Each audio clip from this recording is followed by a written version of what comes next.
하나님 말씀 같이 나누겠습니다. 요한계시록 15장, 16장, 17장, 18장 4장을 나누어야 되는데요. 내용이 너무 많아서 그 중에 몇 절을 저희가 선택해서 읽도록 하겠습니다. 앞에 스크린을 보시고 같이 읽으시면 좋겠습니다. 한 절씩 나누어 읽겠습니다. 요한계시록 15장 1절. 또 하늘에 크고 이상한 다른 이적을 보매 일곱 천사가 일곱 재앙을 가졌으니 곧 마지막 재앙이라 하나님의 진노가 이것으로 마치리로다.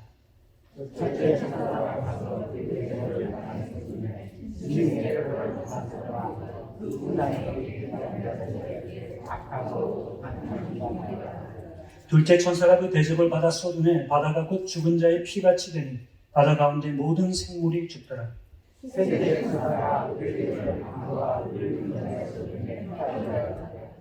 넷째 천사가 그 대접을 해에 쏟으매 해가 권세를 받아 불로 사람들을 태우니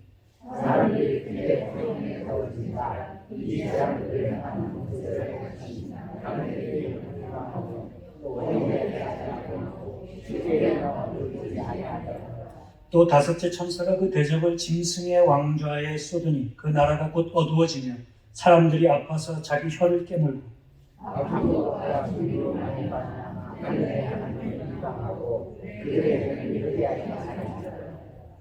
그들이 어린 양과 더불어 싸우려니와 어린 양은 만주의 주시요 만왕의 왕이심으로 그들을 이기실 터이요 또 그와 함께 있는 자들 곧 부르심을 받고 택하심을 받은 진실한 자들로 이기리로다.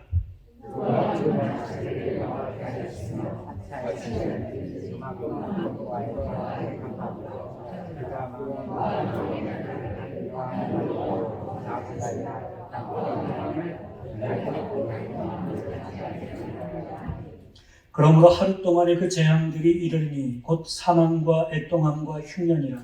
그가 또한 불에 살라지리니 그를 심판하시는 주 하나님은 강하신 자이시니라.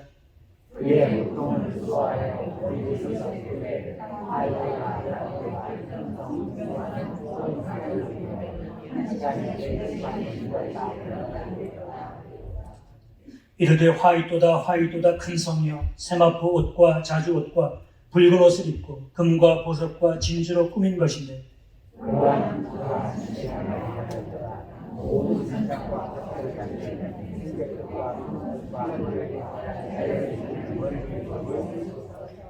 그가 불타는 연기를 보고 외쳐 이르되 이 큰 성과 같은 성이 어디 있느냐 하면 티끌을 자기 머리에 삐고 울며 애통하여 외쳐 이르되 화이도다 화이도다 이 큰 성이여 바다에서 배부리는 모든 자들이 너의 고개로운 상품으로 치부하였더니 한 시간에 망하였도다. 아멘. 사랑합니다.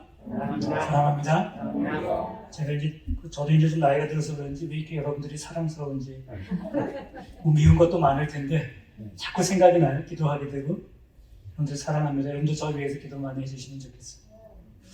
우리의 연수가 70이고 강간하면 80이라고 성경은 기록합니다. 그 연수의 자랑은 수고와 슬픔뿐이요. 그 80을 살아도 수고하고 슬픔이 있다는 것이죠. 그것도 신속히 간다. 그리고 우리가 날아가는 것 같다. 그렇게 말했습니다. 우리가 연수가 70이고 강건하면 80이다. 요즘은 강건하면 120을 살 수 있다고 합니다. 그 백수 시대도 이제 지나가고 120 시대가 우리를 기다리고 있습니다. 여러분 흥분되시나요? 아니요. 왜 이렇게 싫어하세요? 오래 사시는데. 길게 사는 것이 중요한 것이 아니라 잘 사는 것이 중요하기 때문이죠. 여러분들이 이제 수준이 있으셔서 그 정도는 다 아시는 것 같아요. 한때 그래서 한국에서는 웰빙이 유행했습니다. 웰빙. 잘 살아야 된다는 거죠. 웰빙. 그래서 아파트 이름도 웰빙 아파트. 들어가면 똑같아요. 근데. 쌀국수도 웰빙 쌀국수. 케첩도 청정원 웰빙 케첩. 풀무원 웰빙 김치. 샘표 유기농 자연콩 웰빙 간장. 이런 것들이 있었어요. 한때 얼마 전까지만 해도 이런 얘기 많이 했습니다. 욜로라고 하는 말이 있습니다. 욜로. Y-O-L-O. You only live once. 욜로. 한 번밖에 못 산다. 여러분 이 세상은. 그러니까 한 번밖에 못 사니까 하고 싶은 거 하면서 살자. 욜로족들이 있었습니다. 욜로족들이. 한 번밖에 못 사니까 제대로 살아보자. 사실 이 욜로의 의미는 현재에 충실하라입니다. 현재에 충실하라. 현재 예배 드릴 때는 다른 생각하지 말고 예배만 드려라. 그게 열로예요. 자꾸 딴 생각하지 마. 하나님 앞에서는 하나님 생각만 하는 것입니다. 성경은 생명이 하나님의 축복이라고 말합니다. 하나님께서는 내가 너를 낳았다 말씀하셨어요. 내가 너를 지었다 말씀하셨어요. 내가 너를 만들었다 말씀하십니다. 세상에 어려운 일이 없지 않지만, 마음 상하고 고통스러운 일이 없지 않지만, 내가 이 땅에 있다고 하는 것은 하나님의 축복입니다. 내가 없으면 아무것도 없는 것입니다. 그러니까 내가 있는 것이 축복이에요. 나 같은 사람을 만들어주신, 나 같은 생명을 만들어주신 하나님이 감사한 것입니다. 하나님께서 나를 있게 하신 것이 복입니다. 그리고 성경은 우리는 작품으로 만들어졌다 말합니다. 여러분들이 다 작품이세요. 제가 이렇게 보니까 조금만 고치면 될 것 같아요. 저를 보니까 조금만 고치면. 하나님 보시기에는 고칠 게 많은 거죠. 우리는 그것을 죄라고 합니다. 그걸 해결해야 되는데 우리가 그걸 해결하지 못하니까 하나님께서 마음 아파하셔서 하나님의 아들을 보내주신 것 아니겠습니까? 성경은 한결같이 우리에게 생명이 축복이라고 말하지만 성경이 우리에게 알려주는 또 하나의 진리가 있습니다. 인생은 그리 길지 않다는 것입니다. 우리가 70을 살아도 80을 살아도 120을 살아도 인생은 짧은 것입니다. 다윗은 시편 39편에서 인생이 한 뼘 같다고 말합니다. 한 뼘. 얼마나 되나요? 한 뼘이? 시편 39편 5절. 주께서 나의 날을 한 뼘 길이만큼 되게 하시며 나의 일생이 주 앞에는 없는 것 같사오니 사람은 그가 든든히 서 있는 때에도 진실로 모두가 허사뿐이니이다. 하나님 앞에서 내 인생은 한 뼘이 되게 될까요? 하나님 앞에서는 없는 것과 같다는 것입니다. 내가 아무리 든든히 이 땅에 서 있어도 하나님 보시기에는 다 이게 힘이 없는 거죠. 우리가. 오래 산 것 같지만 살아보면 짧습니다. 저도 흰머리가 많아졌어요. 머리를 박고 있어도 국방부 시계는 돌아갑니다. 사는지 마는지 해도 인생은 사라지고 있습니다. 저는 젊어서 그런 생각을 많이 했어요. 인생은 사라진다. 내가 살아가는 것 같지만 사라진다. 하나님께서 살게 하신다. 지나가는 시간은 잡을 수 없고 흐르는 시간은 멈출 수 없습니다. 나는 사라지고 있습니다. 나는 사라지고 있고 나는 사라지고 있어요. 나는 늙어지고 있습니다. 나는 성숙을 넘어 숙성되어 가고 있습니다. 다른 말로 하면 나는 죽어가고 있습니다. 국방부 시계만 도는 것이 아니고 하나님의 시계가 돌고 있기 때문입니다. 다윗은 자기 인생이 한 뼘밖에 되지 않는다고 하나님 앞에서는 없는 것 같다고 말하면서 그 이유, 자기 인생을 이렇게 표현한 이유를 그 앞에서 이렇게 말합니다. 4절 말씀에 여호와여 나의 종말과 연한이 언제까지인지 알게 하사 내가 나의 연약함을 알게 하소서. 연약함을 깨닫게 하소서. 내 인생이 한 뼘밖에 되지 않는데 뭘 그렇게 잘난 체하고 뭘 그렇게 있는 체하고 뭘 그렇게 티격태격 사느냐 이거죠. 연약한 마음으로 겸손한 마음으로 하나님 앞에서 사는 것입니다. 내 인생이 한 뼘밖에 되지 않는 것을 알아서 내가 얼마나 연약한 존재인지를 알아서 무슨 뜻인가요? 하나님이 얼마나 필요한 존재인지를 알아야 된다는 것입니다. 전도서의 결론처럼 청년의 때에 하나님을 기억해야 합니다. 그런데 하나님의 사람들이 받는 신앙의 복이 이것입니다. 이런 한 뼘밖에 되지 않는 인생, 다른 표현으로 하면 한 주먹도 안 되는 인생이에요. 한 주먹도. 전혀 없는 것 같은 인생, 아침 안개 같은 인생, 오늘 피었다가 내일 지는 풀과 같은 인생을 하나님께서 사랑하신다. 하나님께서 우리를 사랑하신다. 우리를 안고 계시는 것입니다. 우리를 부둥켜 안고 내가 너를 사랑한다 말씀하십니다. 도대체 내가 뭐라고 하나님께서 나를 찾아오시고 하나님의 아들을 나를 위해 보내시고 그리고 가장 좋은 길 보여주시면 이 길 걷자 말씀하시겠습니까? 한 주먹도 한 뼘도 안 되는 사람. 하나님을 알면 그래서 헛된 인생이 복된 인생이 되는 것입니다. 하나님은 한 뼘밖에 안 되는 우리 인생을 영원한 인생으로 바꿔주시려고 하세요. 그것이 영생이잖아요. 그러니까 한 뼘을 살아도 예수 믿고 살아야 되는 겁니다. 그것을 요한계시록에서는 주 안에서 살아야 된다. 이렇게 말씀하고 있는 거죠. 한 뼘을 살아도 한 뼘 살다 죽어도 주 안에서 죽는 것이 복이다. 요한계시록 14장 13절 지금 이후로 주 안에서 죽는 자들이 복이 있다. 지금 이후로 주 안에서 죽는 자들이 복이 있다. 주 안에서 죽는다는 것, 주 안에서 산다는 것 무슨 뜻입니까? 짐승이 판치는 세상에서 어린 양의 뒤를 따라 사는 거죠. 지난주에 말씀드린 것처럼 힘과 권력과 전쟁과 싸움과 삿대질과 욕설과 권모술수가 난무하는 이 세상에서 도대체 뭐가 진리인지를 이제 분별하기조차 어려운 이 세상에서 어린 양 뒤를 따라 사랑과 용서와 화해와 평화와 따뜻한 성격과 내 마음의 그 따뜻함을 잃지 않는 것, 정직하게 살고 순결하게 사는 것, 그것이 주 안에서 사는 것입니다. 예수님이 우리에게 그 길을 보여주셨기 때문에 지난주에 우리가 노래한 것처럼 삶의 한 절이라도 그분을 따라서 그 높은 길, 그 깊은 길, 그 좁은 길 따라가는 것이 주 안에서 사는 것 아니겠습니까? 그러니까 문제는 얼마나 사느냐가 아니고 문제는 어떻게 사느냐입니다. 그러니까 how you live, why you live, and the manner in which you live. 그게 중요하다고요. 한 편밖에 안 되는, 한 번밖에 못 사는 인생 정말 잘 사시기 바랍니다. 정말 잘 사셔야 돼요. 윌리엄 바클레이는 요한계시록을 주석하면서 이렇게 썼습니다. 당신이 이 세상을 떠날 때 당신이 가지고 갈 수 있는 유일한 것은 뭘까요? 당신이 이 세상을 떠날 때 당신이 하늘나라에 가지고 갈 수 있는 유일한 것은 무엇일까요? 당신 자신입니다. 이 세상의 마지막까지 주님 안에 있다면 당신은 정금처럼 단련되고 연단된 당신을 가지고 하늘나라에 가는 것입니다. 그것은 바로 예수님의 어떤 모습을 그 안에 담고 가는 것입니다. Something of reflection of Jesus Christ. 그러니까 내가 예수님 믿어서 주님 안에 살다가 내 안에 예수 그리스도의 모습이 생긴 거예요. 어떻게 이게 은혜잖아요. 그걸 가지고 하늘나라 가는 거예요. 만약 당신이 그런 자신을 가지고 갈 수 있다면 그것이야말로 축복입니다. 하늘에 없는 것, 내가 없어요. 하늘나라에 우리가 가면 내가 생깁니다. 하늘나라에 갈 때 여러분은 나를 가지고 가는 거예요. 저는 이것이 하늘에서 우리가 받는 상급이라고 믿습니다. 제가 믿는 상급론이 이거예요. 하늘에 갈 때 하늘에 가서 내가 받는, 천국에서 받는 상급이 뭐냐? 나입니다. 나. 하나님께서 주시는 상급은 차이가 있을 수가 없어요. 이게 차이가 있을 수가 없어요. 하나님께서 내게 주시는 영생은.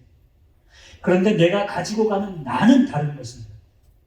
어떤 사람은 별처럼 빛날 것이고 어떤 사람은 달처럼 빛날 것이고 어떤 사람은 해같이 빛날 텐데 그 차이는 어디에서 오느냐? 내가 무엇이 되어 가느냐에 따라 다른 거죠. 이것이 저는 상급이라고 생각합니다. 그러니까 예수님께서 하늘에 상급을 쌓아라라고 말씀하신 것은 내가 어떤 사람이 되어갈 것인가를 생각하라는 것입니다. 그러니까 나누고 살아야 하고 베풀고 살아야 하고 섬기고 살아야 하고 사랑하며 살아야 하고 힘겨운 길, 무거운 길이지만 인내와 믿음으로 살아가는 것입니다.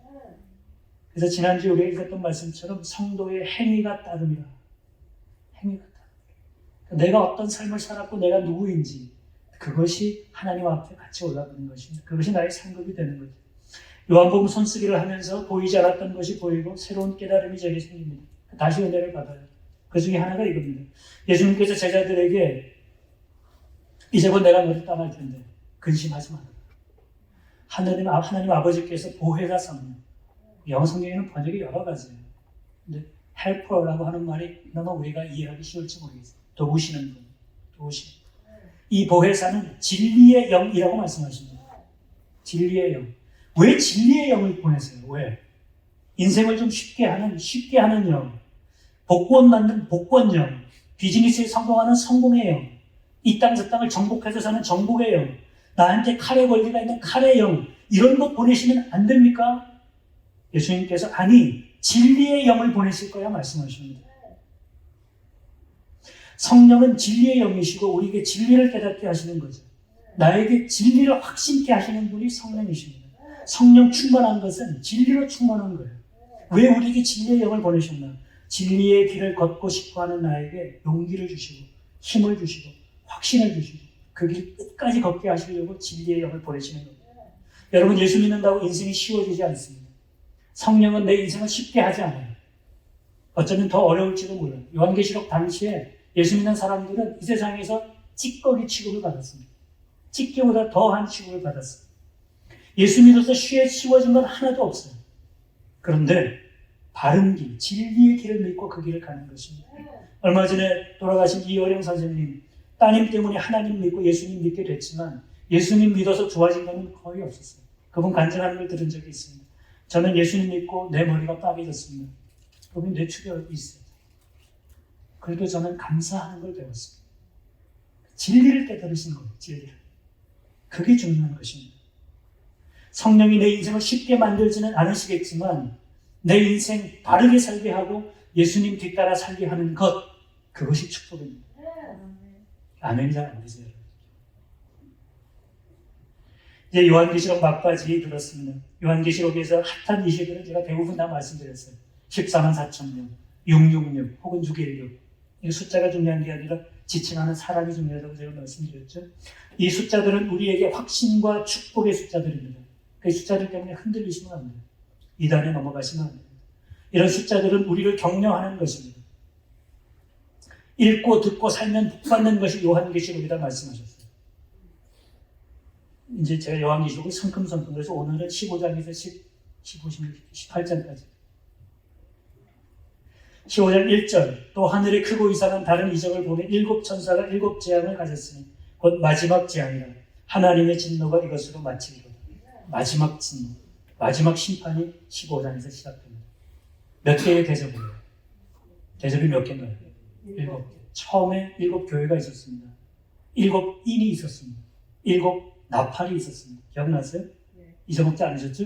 7 대접이면 이제 하나님의 심판이 끝납니다. 마지막 7 시리즈, 이것이 마지막입니다. 더 이상 기회는 없어요. 한 뼘밖에 되지 않은 인생의 마지막은 반드시 옵니다. 이 세상의 끝도 반드시 옵니다. 더 이상의 기회는 없어요. 그 전에 하나님을 기억해야 합니다. 마지막 7 대접은 아주 익숙한 내용이에요. 16장 전체의 내용을 읽어보면 대접이 쏟아질 때마다 하나님의 심판이 임합니다. 종기가 나고 바다가 피가 되고 강과 물의 근원이 피가 되고 해가 쏟아집니다. 어디서 많이 들어본 이야기 아니세요? 성경의 두 번째 성경이 뭐예요? 구약 성경. 출애굽기. 그래서 이것을 출애굽기의 재현이다 그렇게 말해요. 그러니까 이 마지막 재앙이 임하면 사람들이 막 우리를 불안하게 하는데 이것은 우리를 구원하시는 하나님의 손길이라고 생각하셔야 돼요. 두려운 것이 아닙니다. 하나님께서 모세를 통해서 애굽에 이집트에 이런 이적을 일으키시고 그러니까 바로를 치시고 하나님의 백성들을 구해내신 것처럼 이 마지막 7 대접의 심판을 통해서 여러분들을 구해내시는 거예요. 세상을 치시고. 하나님께서는 이 마지막 재앙을 통해 이 세상의 힘의 제국, 칼의 제국, 로마를 무너뜨리는 것입니다. 그것이 성경에는 바벨론 이렇게 되어 있어요. 이 마지막 심판 중에도 사람들은 회개하지 않았습니다. 16장 9절 말씀, 사람들이 크게 태움에 태워진지라 이 재앙들을 행하는 권세를 가지신 하나님의 이름을 비방하며 또 회개하지 아니하고 주께 영광을 돌리지 아니하다. 마지막 기회가 주어졌는데도 회개하지 않았습니다. 11장 아픈 것과 종기로 말미암아 하늘의 하나님을 비방하고 오히려 하나님을 비방했어요. 그들의 행위를 회개하지 아니하다. 한 뼘밖에 되지 않으면서 마지막까지 그냥 잘난 체하고 사는 것입니다. 여기에 그치지 않고 하나님을 대적하려고 힘을 모읍니다. 그러나 아무도 하나님을 이길 수 없다 하는 것을 말씀하시는 17장 14절 그들이 어린 양과 더불어 싸우려니와 어린 양은 만주의 주시요 만왕의 왕이심으로 그들을 이기실 터이요 또 그와 함께 있는 자들 곧 부르심을 받고 택하심을 받은 진실한 자들도 이기리로다. 이기리로다. 한 뼘은 한 뼘에 불과한 것입니다. 이 땅에 아무리 힘있게 살아도 아무리 제국을 가지고 있어도 한 뼘은 한 뼘에 불과한 거예요. 하나님 앞에서는 없는 것과 같은 것입니다. 제가 말씀드렸지만 6을 아무리 많이 모아도 6은 7이 되지 못합니다. 6을 600만 개를 모아도 7이 되지 못해요. 그건 6에 불과해요. 그러니까 어려움이 닥치면 여러분 똑바로 보고 그냥 그렇게 얘기했지. 너는 6에 불과해요. 하나님, 나의 영원한 하나님이 계셔. 그냥 외치고 사시면 돼요. 너는 하나님을 이길 수 없다. 하나님께서 로마의 멸망을 예언하십니다. 요한계시록에 바벨론이라고 표현되어 있습니다. 힘의 제국, 칼의 제국, 자신을 신으로 생각하는 제국, 돈의 제국, 쾌락의 제국, 억압의 제국, 하나님께서 그대로 무너뜨리십니다. 뭐 로마 그래서 바벨론이 그래서 그렇지만 사실 다 우리 안에 있는 것들. 내 안에 있는 것들 하나님께서 다 무너뜨리십니다. 그런데 하나님께서 요한을 통해 보내주시죠. 이 모든 것이 무너지리라. 18장 7절 8절에 제가 있습니다. 그가 얼마나 자기를 영화롭게 하였으며 사치하였는지 그만큼 고통과 애통함으로 갚아주라. 그가 마음에 말하기를 이것이 바벨론이 자기 스스로 생각했던 그 음녀가 그 여왕이 자기 스스로 생각했던 나는 여왕으로 앉은 자요 과부가 아니라 결탄코 애통함을 당하지 아니하리라. 자신이 있었어요. 나는 왕자이고 여왕의 자리에 앉아있고 나는 눈물 같은 거 없습니다. 나는 내가 하고 싶은 거 다 할 수 있어. 그런데 8절에 이렇게 말하죠. 그러므로 하루 동안의 그 재앙들이 이르리니 곧 사망과 애통함과 흉년이라. 그가 또한 불에 사라지리니 그를 심판하시는 주 하나님은 강하신 자이시니. 얼마 만에 이게 망하나요? 하루 만에 망합니다. 하루 만에 없어져요. 10절 말씀은 그들의 고통을 무서워하여 멀리 서서 이르되 화이토다 화이토다 큰성 견고한 성 바벨론이여 한 시간에 내 심판이 이르렀다 하리로다. 얼마 만에요? 한 시간. 하루 만에, 한 시간 만에 한 뼘밖에 안 되는 것입니다. 이르되 화이토다 화이토다 큰 성이여 세마포 옷과 자주 옷과 붉은 옷을 입고 좋은 옷은 다 입었다 그 말이죠. 금과 보석과 진주로 꾸민 것인데 좋은 것은 다 가지고 있었어요. 그러한 부가 얼마 만에? 한 시간에 망하였다. 모든 선장과 각처를 다니는 선객들과 선원들과 바다에서 일하는 자들이 멀리 서서 그가 불타는 연기를 보고 외쳐 이르되 이 큰 성과 같은 성이 어디 있느냐? 바벨론이 그런 곳이었습니다. 로마가 그런 곳이었어요. 티끌을 자기 머리에 뿌리고 울며 애통하며 외쳐 이르되 화이토다 화이토다 이 큰 성이여 바다에서 배 부리는 모든 자들이 너의 보배로운 상품으로 치부하였더니 한 시간에 망하였다. 한 뼘밖에 안 되는 것입니다. 키워드가 무엇입니까? 한 시간 만에 망한다는 것입니다. 단번에 다 망합니다. 아무리 강해도 아무리 많이 가지고 있어도 하나님 앞에서는 한 뼘밖에 되지 않습니다. 한 시간이면 다 망합니다. 아니, 한순간이면 다 망합니다. 내 몸도 한순간에 무너질 것입니다. 하나님께서 나를 놓으시는 순간에 내 생명은 그냥 없어지는 것입니다. 망하였도다 망하였도다 무너졌도다 무너졌도다. 세상 모든 것은 하나님 앞에서 무너질 것입니다. 이 땅에 남는 유일한 것은 바로 여러분의 믿음이 남습니다. 여러분의 믿음이 남을 것이고 여러분들의 인내가 남을 것이고 여러분들의 사랑이 남을 것이고 여러분이 남을 것입니다. 그것만 가지고 하늘나라에 갈 것입니다. 여러분의 인생을 계수할 수 있기 바랍니다. 내가 얼마나 연약한지를 다시 생각해 보시기 바랍니다. 한 뼘밖에 되지 않는 내 인생을 하나님 앞에서 어떻게 살 것인가 다시 정돈할 수 있기 바랍니다. 주 안에서 살고 주 안에서 죽기 바랍니다. 내 자신이 하나님께서 내게 주시는 상급이 될 수 있다. 그러니까 그게 부끄러운 구원이잖아요. 하늘나라에 갔는데 내가 한 게 아무것도 없는 거예요. 그게 부끄러운 겁니다. 하나님 앞에서 정말 상급이 될 만한 내가 되어서 하늘나라 가는 것입니다. 옛날에 노래방에서 많이 불렀던 노래. 하루를 살아도 행복할 수 있다면 나는 그 길을 택하고 싶다. 중요한 건 이거예요. 뭐가 행복한 건가? 저는 이 노래를 이렇게 바꾸고 싶습니다. 하루를 살아도 의미 있게 살 수 있다면 나는 그 길을 택하고 싶다. 신앙적으로 바꾸면 이렇게 되겠죠. 하루를 살아도 믿음으로 살 수 있다면 나는 그 길을 택하고 싶다. 여러분 한 뼘밖에 되지 않는 인생 믿음으로 사시기 바랍니다.